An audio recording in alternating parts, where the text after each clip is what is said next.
सामाजिक विज्ञान कक्षा 10वीं अर्थशास्त्र पाठ 4 वैश्वीकरण और भारतीय अर्थव्यवस्था। वैश्वीकरण और भारतीय अर्थव्यवस्था। इस वीडियो में आपसे कुछ प्रश्न पूछे जाएंगे। उन प्रश्नों के उत्तर आपको कमेंट बॉक्स में देने हैं। विभिन्न देशों के बीच आपसी संबंध और तीव्र एकीकरण की प्रक्रिया को वैश्वीकरण कहा जाता है। इस प्रक्रिया में एक देश की अर्थव्यवस्था विश्व की अन्य अर्थव्यवस्थाओं के साथ एकीकृत हो जाती है। यदि हम पिछले 30 वर्षों के समय का वैश्वीकरण की दृष्टि से मूल्यांकन करें तो यह स्पष्ट हो जाता है कि विश्व के दूर स्थित भागों को परस्पर जोड़ने में बहुराष्ट्रीय कंपनियों की महत्वपूर्ण भूमिका रही है। बहुराष्ट्रीय कंपनियां वे कंपनियां होती हैं जो एक से अधिक देशों में उत्पादन पर नियंत्रण अथवा स्वामित्व रखती हैं। अंतर्देशीय उत्पादन का अर्थ अलग अलग देशों में उत्पादन किया जाना है जो कि किसी बहुराष्ट्रीय कंपनी की देखरेख में होता है। 20वीं शताब्दी के मध्य तक उत्पादन मुख्यतः देशों की सीमाओं के अंदर ही होता था। दोनों ही सीमाओं के अंदर देशों की सीमाओं के बाहर जाने वाली वस्तुओं में केवल कच्चा माल, खाद्य पदार्थ और तैयार उत्पाद ही थे। भारत जैसे उपनिवेशों से कच्चा माल एवं खाद्य पदार्थ निर्यात होता था और तैयार वस्तुओं का आयात होता था। व्यापार ही दूर स्थित देशों को आपस में जोड़ने का प्रमुख माध्यम था। यह बहुराष्ट्रीय कंपनियों के उद्भव के पहले का समय था। बहुराष्ट्रीय कंपनियां उन देशों में कार्यालय तथा उत्पादन के लिए कारखाने स्थापित करती है जहां उन्हें सस्ता श्रम और अन्य संसाधन प्राप्त हो सकते हैं। उत्पादन लागत में कमी और अधिक उत्पादन प्राप्त करने के लिए ऐसा किया जाता है। बहुराष्ट्रीय कंपनी द्वारा उत्पादन का विस्तार, उत्पादन लागत में कमी और अधिक लाभ प्राप्त करना बहुराष्ट्रीय कंपनियों का मुख्य ध्येय होता है।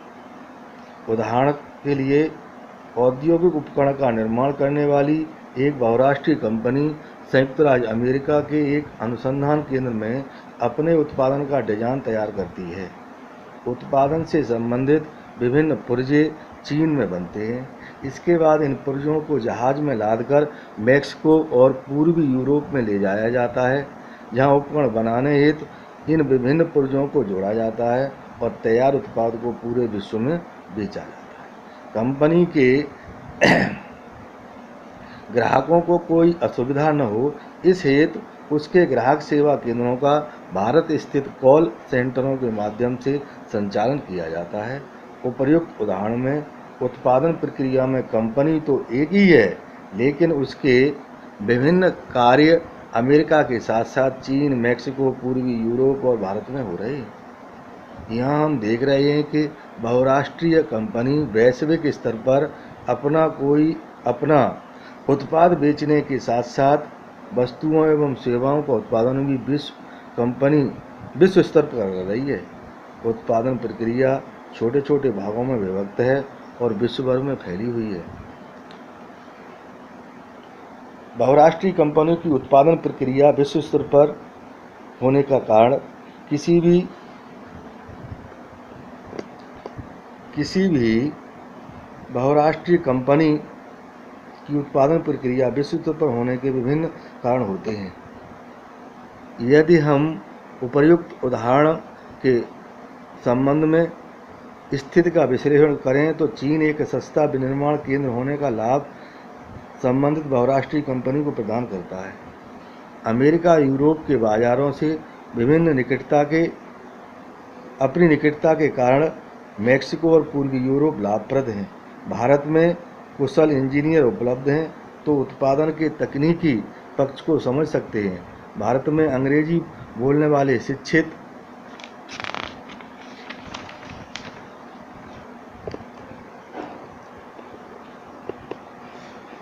शिक्षित युवा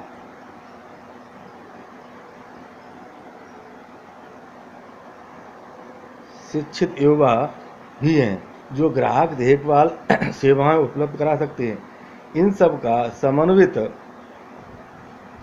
समन्वित उपयोग करने से बहुराष्ट्रीय कंपनी को वस्तु के विनिर्माण की लागत में बचत होती है। यह बचत 50 से 60% तक हो सकती है। वस्तुतः देश की सीमाओं के बाहर बहुराष्ट्रीय उत्पादन प्रक्रिया के प्रसार से असीमित लाभ की संभावनाएं बनी रहती हैं। चीन और भारत में कपड़े का विनिर्माण कर सकती हैं। भारत के पास वस्त्र उद्योग से संबंधित उच्च कोटि के कुशल इंजीनियर उपलब्ध हैं जो उनका संचालन कर सकते हैं। यहाँ अंग्रेजी बोलने वालों में दक्ष शिक्षित युवक भी हैं जो ग्राहक देखभाल सेवाएं उपलब्ध करा सकते हैं। इन वस्त्रों को समस्त विश्व में बेचा जा सकता है।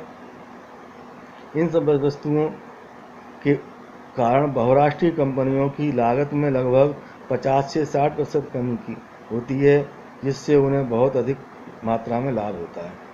विश्व भर में उत्पादन को एक दूसरे से जोड़ना। विश्व की उत्पादन प्रक्रिया को एक दूसरे देश से जोड़ने का कार्य बहुराष्ट्रीय कंपनियां ही करती हैं। बहुराष्ट्रीय कंपनियां प्रायः उसी स्थान पर उत्पादन इकाई स्थापित करती हैं जो बाजार के सन्निकट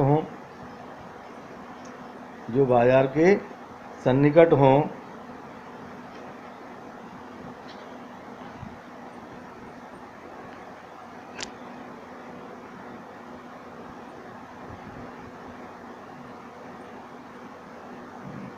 जहां कम लागत पर अकुशल श्रम उपलब्ध हो, जहां उत्पादन के अन्य कारकों की उपलब्धता भी हो। इसके साथ साथ बहुराष्ट्रीय कंपनियां सरकारी नीतियों पर भी बहुत ध्यान देती हैं। इन परिस्थितियों का सुनिश्चित आकलन और अपने अनुकूल स्थितियों को सुनिश्चित करने के बाद ही बहुराष्ट्रीय कंपनियां उत्पादन के लिए कार्यालयों और कारखानों की स्थापना करती हैं। परिसंपत्तियों जैसे भूमि, भवन, मशीन व अन्य उपकरणों की खरीद में व्यय की गई मुद्रा को निवेश कहा जाता है। बहुराष्ट्रीय कंपनियों द्वारा किए गए निवेश को विदेशी निवेश कहते हैं। कोई भी निवेश इस आशय से किया जाता है कि परिसंपत्तियां लाभ प्राप्त करने में मदद करेंगी। दूसरे देशों में बहुराष्ट्रीय कंपनियां विभिन्न प्रकार से उत्पादन पर नियंत्रण स्थापित करती हैं। कभी कभी बहुराष्ट्रीय कंपनियां कुछ देशों की स्थानीय कंपनियों के साथ संयुक्त रूप से उत्पादन करती हैं। संयुक्त उत्पादन से स्थानीय कंपनी को दोहरा लाभ प्राप्त होता है।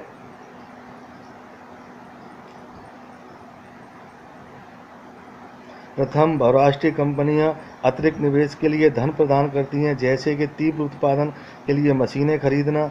दूसरा, बहुराष्ट्रीय कंपनियां उत्पादन की नवीनतम प्रौद्योगिकी अपने साथ ला सकती हैं। बहुराष्ट्रीय कंपनियां स्थानीय कंपनियों को खरीदकर भी अपने उत्पादन का विस्तार कर सकती हैं। अत्यधिक पूंजी वाली बहुराष्ट्रीय कंपनियां ऐसा आसानी से कर सकती हैं। छोटे उत्पादकों को उत्पादन का ऑर्डर देकर भी बहुराष्ट्रीय कंपनियां अपने उत्पादन को बढ़ाती हैं। विकसित देशों की बड़ी बहुराष्ट्रीय कंपनियां छोटे उत्पादकों को उत्पादन का ऑर्डर देती हैं। वस्त्र, जूते, चप्पल, खेल का सामान ऐसे उद्योग हैं जहां विश्व भर में बड़ी संख्या में छोटे उत्पादकों द्वारा उत्पादन किया जाता है। बहुराष्ट्रीय कंपनियों को इन उत्पादों की आपूर्ति की जाती है। ये कंपनियां वस्तुओं को अपने ब्रांड नाम से उपभोक्ताओं को बेच देती हैं। वस्तुतः बहुराष्ट्रीय कंपनियां कई प्रकार से उत्पादन कार्य का प्रसार कर रही हैं और विश्व के कई देशों की स्थानीय कंपनियों के साथ पारस्परिक संबंध स्थापित कर रही हैं। ऐसी स्थिति में दूर दूर देशों पर फैला उत्पादन परस्पर संबंधित हो रहा है।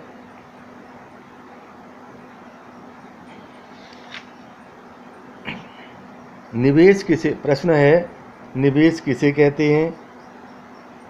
बहुराष्ट्रीय कंपनियां क्या हैं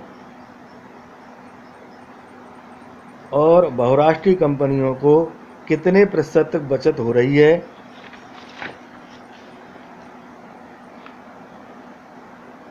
वैश्वीकरण क्या है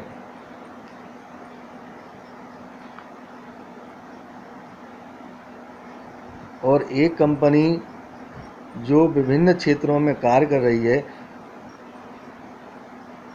वो है किस प्रकार अधिक से अधिक लाभ कमा रही है। सबसे अधिक कुशल श्रमिक किस देश में उपलब्ध हो रहे हैं।